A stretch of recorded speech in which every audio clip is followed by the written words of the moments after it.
Hi all pregnancy டே 60ல என்னென்ன ஃபுட்டெல்லாம் எடுத்துக்கிட்டேன்னு பார்க்கலாம். மார்னிங் தூங்கி எழுந்திரிச்சதும் பார்க்கும்போது ஒரே புகை மூட்டமாக இருந்துச்சு. ட்ரிச்சி ஃபுல்லாக அவ்வளோ பனி மூட்டமாக இருந்துச்சு.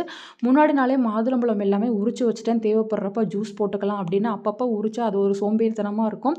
ஸோ மார்னிங் பார்த்திங்கன்னா மாதுளம்பழம் ஜூஸ், அதுக்கப்புறம் பாதாம் ஊற வச்சுருந்தேன். அது ரெண்டுமே மார்னிங் எழுந்திரிச்சதுமே எடுத்துக்கிட்டேன். இன்றைக்கி பிரேக்ஃபாஸ்ட்டு தோசை, ஒரு இட்லி, அதுக்கப்புறம் தக்காளி சட்னி கொஞ்சம் வச்சு பிரேக்ஃபாஸ்ட்டை கம்ப்ளீட் பண்ணிட்டேன். 2 நாளாக இளநியை ஸ்கிப் பண்ணியிருந்தேன். கிளைமேட் கூலிங்காக இருக்குன்னு இன்றைக்கி ஒரு பெரிய இளநியாக குடித்தேன். அவ்வளோ தண்ணி இருந்துச்சு அந்த இளநியில்.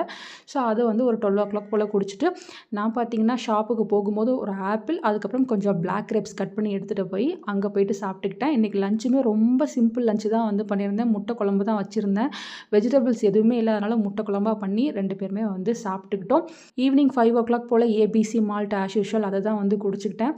சில் கிளைமேட்டுக்கு ரொம்பவே சூப்பராக இருக்கும் குடிக்கிறதுக்கு. நைட்டுக்கு சிம்பிளாக சேமியா உப்புமா பண்ணி 2 பேருமே சாப்பிட்டுக்கிட்டோம். அன்றைக்கான டேயுமே சக்ஸஸ்ஃபுல்லாக கம்ப்ளீட் ஆயிடுச்சு.